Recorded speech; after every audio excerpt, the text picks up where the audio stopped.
Welcome, welcome, welcome.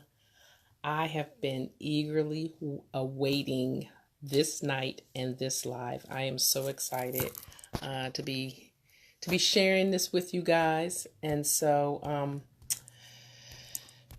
let's see how it all goes. Let's see how it all goes. But I am excited. Um, been kind of putting some things together over the past couple of weeks and just trying to uh, just connect. I think that because we're all so busy, we have busy lives, we're here and there, and if you live in a big city, it's really tough for everyone to kind of get together. And I don't think that women get an opportunity to sit and talk with the older generation about relationships, um, whether it's marital, dating, platonic friendships. A lot of these principles and tools um, that I'll be discussing will they're applicable in just your everyday relationships as well, because we're all human and we interact differently. We respond differently. We were raised differently. So whether you're in a marital relationship or just a friendship, the tools will still apply, because we get nasty attitudes with our best friends too. So it's not just about marital, but I will primarily, when I'm doing dialogue, I'll be referencing marital relationships. So yeah, so I don't even know where to begin. So first of all, I will just tell you just a little bit about me. Some of you um, do know me, and some of you don't. So I don't want to assume that everyone knows about me. Um, my name is Suzanne Stroud, and I am married to a wonderful, wonderful, wonderful guy. His name is John, and we have two adult children, two grandchildren. One is new to the fold, and they are just adorable. I love talking to them and hanging out with them. They are great. We both are working towards entrepreneurship. We've kind of been at it for a while, but I think we've just kind of gotten to the grind a little bit more. Well, maybe I have, because I think he's been on the grind for quite a while, because that's been a goal of his for a very long time. And so, women, I'm gonna make a note because there's something I want to say to that. And I don't want to lose it because it's not in my notes. So we're working towards entrepreneurship, and I believe that we are very close to that goal. So we are very excited about that. And in the midst of all of that, 29 years, two children, two grandchildren, working towards entrepreneurship while still working our full-time jobs, we fought a lot.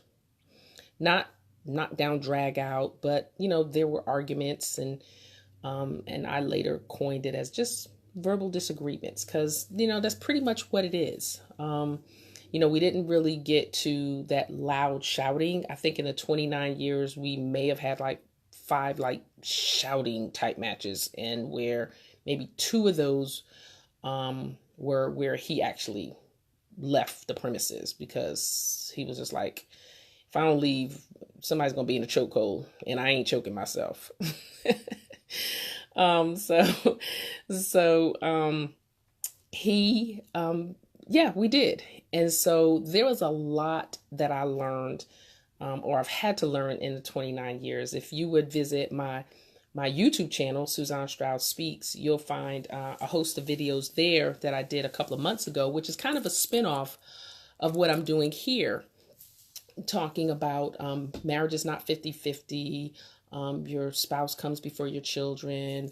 How do you deal with external family and things of that nature? They're like 6 to 8 minute videos. They're not that long. You should check them out.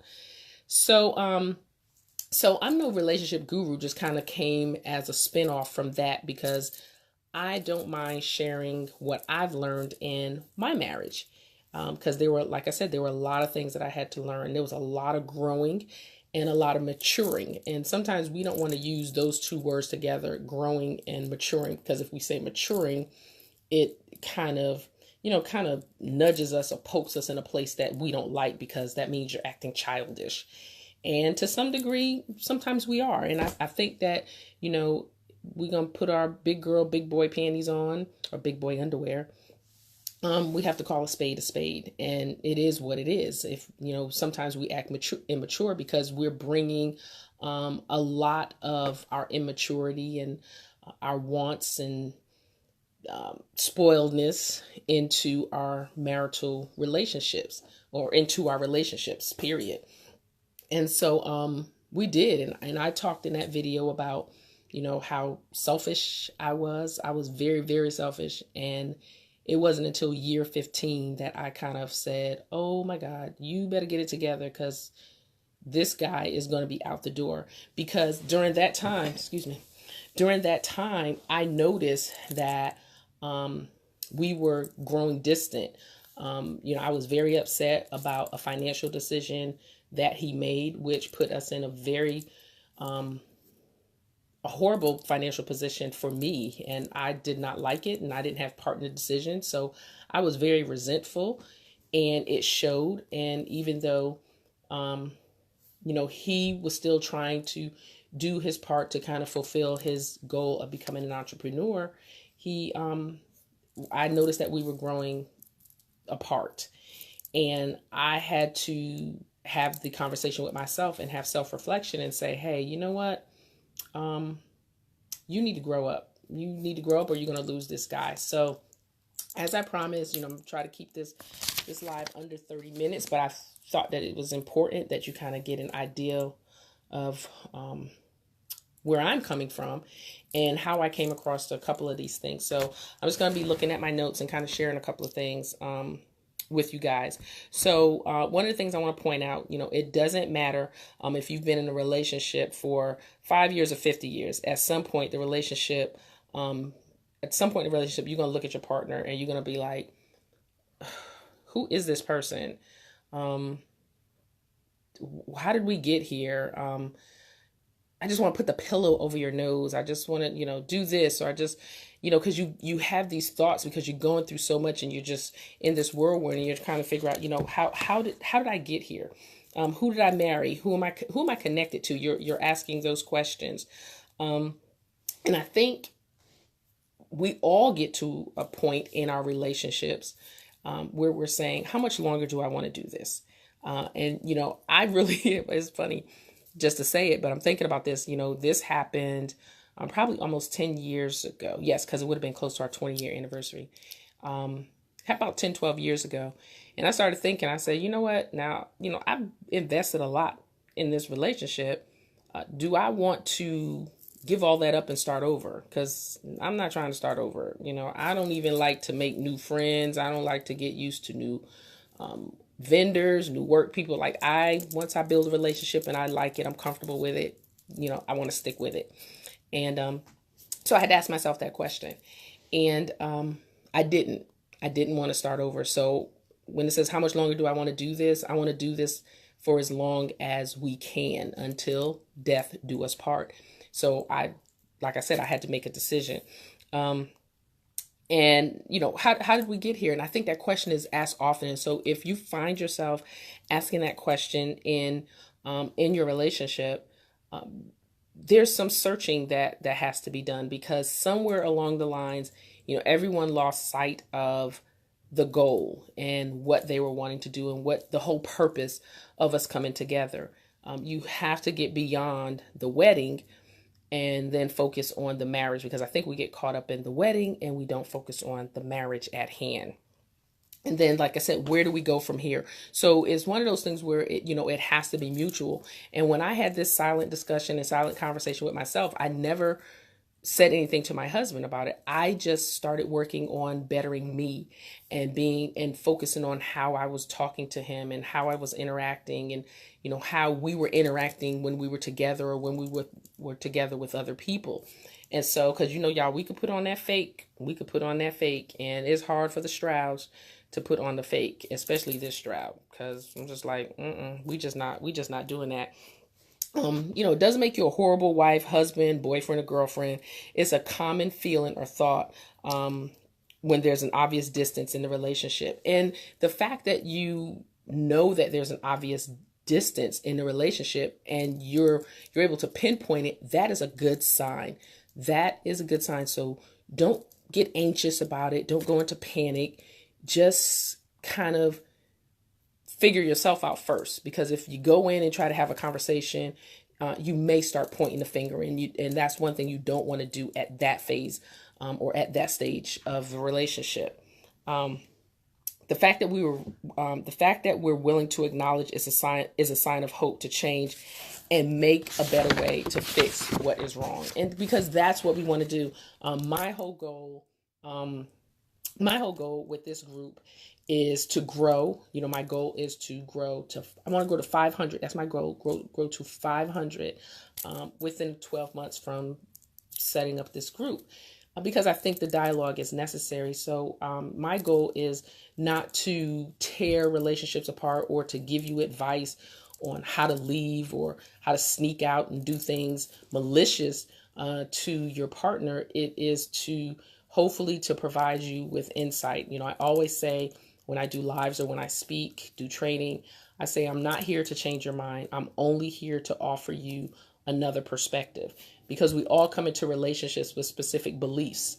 And then we have our experiences based on those beliefs. A lot of us are in relationships, doing in relationships what we've seen our parents do and what we've seen our grandparents do, or even what's done on reality TV. Please, please do not model your marriage or your relationship with your girlfriends off of those reality shows. That is some tomfoolery right there all day long. So who has been sleeping in my bed is not just a reference to your physical bed. The question can be, who has been occupying my mental, emotional, and physical space? Because anytime we get into a relationship with anyone, like I said, whether it's a husband, wife, boyfriend, girlfriend, friends, relatives, or whatever, those people are occupying our mental and emotional and physical space. And so, how did we get there? How did we get to that point of that person occupying our mental and emotional space? Thanks for joining. So, when we think about the people that we allow into our space, it's because we've allowed ourselves to take down that wall and allow this person to get connected and close to our heart. And our heart is, it's the most delicate thing that we have, because it impacts everything that we do. If our heart is broken, we can't function. If someone hurts us, we can't seem to move on. We have to kind of find a way to come out of that. So, like I said, who's sleeping in my bed is not just about the reference of your physical bed. It's who are you allowing to occupy that space? And so how do we become strangers? So we become strangers in relationships. Like I said, I've been married going on 29 years. And I promise you, in that 29 years, probably 5 or 6 times I have awakened and I've looked at that husband of mine and I'm just like, I don't know if I want to do this. Can I do this single? Can I go out there and do this, that, and the other? And really, that is just some trickery in your mind, because we don't want to do the hard stuff. And if any good relationship is going to last, we have to do the hard stuff. And I know that we got to a crazy point right on our 20th anniversary. And I was like, you know what? I could be done on the 20th anniversary. We could mark this day, the day that we got married and the day that I left. I was okay with that. But then I went and I purchased the book Love Dare. And that was the book that came out of the movie Fireproof with Kirk Cameron. And the whole idea of the book is that there are things that you do for your spouse, and speaking from the marital standpoint, that you do for your spouse that they don't know that you're doing it as a result of what you're doing in a book. There were things that you did from day to day. And as a result of me doing that, I was able to find some things out that I was not doing right and how I was not connecting to my spouse. And so, especially speaking to women, we have a way of getting busy and getting caught up in so many things, especially when we have children. And I know I did a video that said your spouse comes before your children. And I was able to explain what I meant by that, because it's okay that we are nurturers and we love and we take care of and we provide for our children. But there is a space that your husband belongs in that no one else belongs in that space, because men are they with them having this, they provide, and they have this way that they want to care for us, and that lack that respect. And when they don't have that respect and they don't feel that they have that space, they kind of get distant. My husband can get lost in videos and movies and writing and act like I'm not even around. And that's where we were at that point. We were in the same, house, and we were in separate rooms. We weren't sleeping in separate beds, but we would go to separate spaces. Like it was okay. And doing the Love Dare, I think it's 30 days. It actually helped me to learn something about myself. And I would have to say that on my 20th anniversary, the Love Dare actually allowed me to get to year 29. And so, we became strangers. We can become strangers in our relationships as a lack of poor communication. Women, we are communicators, but we have to understand how our mate communicates. We can't communicate with them like they're our girlfriends, because we communicate with our girlfriends a lot differently. So we have to find out how our mate communicates and try to accommodate that form of communication. Because if we don't try to accommodate his form of communicating, it's only going to frustrate us, because we're looking for it to be the way we want it. And that's not how he's wired. I recommended another book before called Men Are Like Waffles, Women Are Like Spaghetti. Men think compartmentalized. And ladies, there's nothing we can do about that. Nothing. We get too busy between work, school, children, tending to aging parents. There are a lot of things that cause us to get busy in our relationships. And on both sides, they may be very legitimate busy task, but you have to be intentional. And I like to use that word a lot, intentional. We have to be intentional about spending time with our husband, our boyfriend, and even our friends, because our friends can kind of feel separated. I even went through a period with my friends where I got so busy doing things that I was doing in this job that I had, and I was responsible, for over 40 something people, and managing a ministry. It was a lot, and I neglected a lot of my friends. And then when that was all done, I had to try to come back and reconnect with those relationships. And that's the hardest thing to do, because, people are like, well, now you got time for me. Well, that's how our partners look at us. They're like, you were so busy doing this, you were working, you were so busy, taking care of your family and running here with your girlfriend and being available for this person and being available for that person. And they feel left out. And how we treat one another and the tone that we have. And so I was looking at some things, and a lot on this list. I asked my husband, I said, well, from a male perspective, what do you hear your friends say about their wives and why they felt like they got distant from their wives? And he says, non-engaging. And I said, well, what do you mean by that? Non-engaging, where he said, women don't participate in, some of the things that they're interested in. We're just yapping, doing our thing and giving to-do lists and all this other stuff. And they're gone. And then he said another thing. It was so funny. He said, going straight to bed. And I thought about, I know he has a friend that had that kind of issue. Like, their wife would go straight to bed, curlers, this was all the time. So it was like she was avoiding him, and she may have been legitimately tired. But it was a consistent thing. And so he felt neglected. And so it seems really simple to us. It seems really stupid to us, but it means a lot to them. Another thing he said was, letting themselves go physically. And I understand that there are things that happen that cause us to gain weight and not to do this, that, and the other.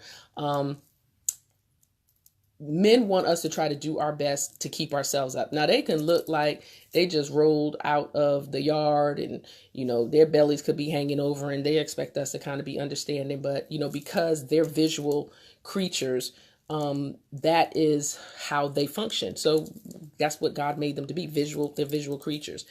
And then he said, partially, totally wrapped up in extended family and children, their jobs or school or girlfriends or whatever, and not making room for them. So basically it just comes down to men felt like there was no room for them. Now, here's something that I just came across, and I thought it was very profound, and I added it to my list. It said, don't forsake I for us. So when we get married, or when we get in relationships, especially when we get married, I'm going to talk from the married standpoint. The Bible talks about, that we be, this threefold cord, we become one, and, we're joined together, and this is that and the other. And that is great. And that has its place. But at the same time, we are still individual human beings. And we still have individual likes and dislikes and things that we would like to aspire to do. And we should be able to do that. And so the statement was made that you can't stay married for long if you destroy the I for the we, meaning you neglect yourself or you always suppress your dreams and what you desire to do because you're saying we. Because eventually we'll need to have some me time. And I talk about me time a lot. And it can only be we for so long. Eventually I need to be me. So both parties need to come together and say, hey, do your thing, I do my thing, and then we come back and hang out at another time. And my husband and I did that. Like, we really did, because he had to teach me that, because I was like, well, we're one. You're supposed to like everything that I like. And he's like, no, I'm not. And I'm not going to. And that was something tough for me to understand. So I want to leave you with a couple of things, and I am going to see if I could post this in the group, the whole document. But it was a document I found. It says 10 signs your spouse is really a stranger. And I'm just going to point out a couple of them. One, it says you don't have friends in common. And it's healthy for you to spend time apart, but it's not normal for you and your partner to travel in entirely separate circles. Meaning at some point, your circles should try to come together. My husband has his circles, I have mine, but then our circles, especially with my circles, we always end up coming back together at holiday time, because I have a friend that always invites us to holidays. So he gets to see that side of me. And then on occasion, when he gets me to agree, I'm bad at that, I'm gonna have to get better, then I go into his circle. But his friends are so boring. They are, but I'm gonna do better. Another sign is all your conversations revolve around chores and obligations. This is a common pitfall, but if you communicate mostly through Post-its and to-do lists, you may end up with a roommate and not a romantic partner. So that is something, because that's where I found myself. Hey there, thanks for joining. That's where I found myself. I found us where I was always saying, you're going to pick the kids up. Somebody has a doctor's appointment. Oh, I need you to do this. Oh, I need you to do that. But we weren't having like real dialogue. And that was a sign that we were becoming strangers. Another sign is he misses emotional cues. We can all, no problem, you're good, you can go back and watch it. We miss, he's missing emotional cues. Now, we know that men can miss our emotional cues.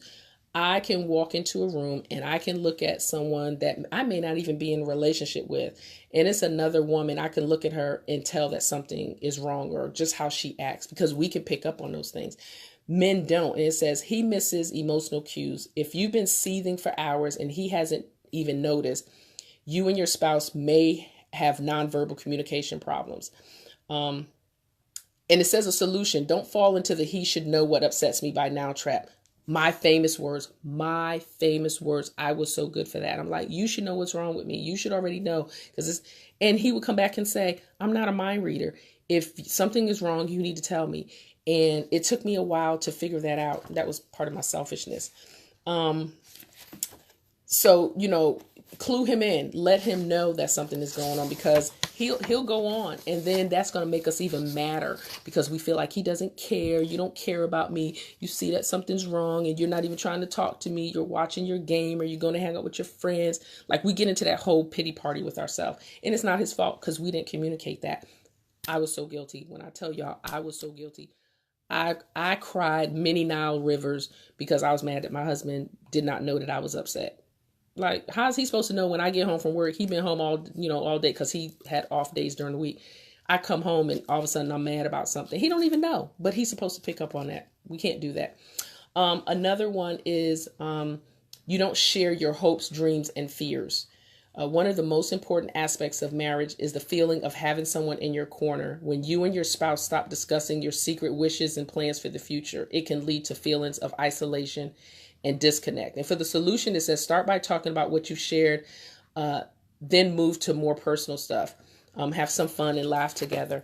And that was something that when I realized at year 15, when I had to kind of take that self-reflection, I realized that my husband was doing a whole lot. He was writing books. He was trying to build a business and, meeting with all kinds of people and starting things. He was even traveling abroad, because there's a project he was working on. He's still working on in Turks and Caicos. And I had no clue what was going on. No clue. And to be honest, I was like, I don't really care. I just, if you can bring home the money and I can do what I want to do, then I'm okay with that. But I was not sharing in his hopes and dreams. And that was a way that you can get disconnected, because if we don't care about what they care about, then they'll stop talking, they'll shut down. And then now we're mad because they're not talking. So, just to kind of recap, and, for those that are just joining and watching on the replay, we're just talking about, I used the title, Who's Been Sleeping in My Bed, because it's such a catchy title, but it's who we're connected with emotionally, physically, and mentally, and we're allowing them to occupy that space. And are we nurturing those relationships like we should? Like I said, whether it's marital, boyfriend, girlfriend, friends, cousins, co-workers, or whatever, are we nurturing those relationships properly? And that's a key, because we don't ever want to take our relationships for granted. And the one thing that I definitely want to leave you with is where I talked about, don't forsake I for we. We get into marriage and we think that it's supposed to be we, not French, but that I'm supposed to forsake everything I've wanted to do because now we're a couple and now we're together. No, we each had separate things. So I hope that, I told you I was going to try to keep this at 30 minutes. It's been at 25 minutes, so that's a good thing. I hope that you got some good nuggets out of this. I am going to get this document and post it in the group so you can share. And the group is public right now, so if you want to share it on your timelines, that would be absolutely awesome. My goal is to have 500 viewers, or 500 people in the group by the anniversary of starting this group, because I really believe we need to have dialogue. So thank you so much. If there's something that you want to you think would be a great topic, it doesn't have to be anything that you're going through. It could be something that your friend is going through. Post it in the group, or, send me an inbox message, and I'll be glad to definitely look into it and make it a topic, or make it something that I share throughout the week. So thank you so much for watching, and I will check you all, because I'm sleepy. I will check you all later. So keep watching the page and continue to share. Thank you so much, and have a great rest of the week. Bye-bye.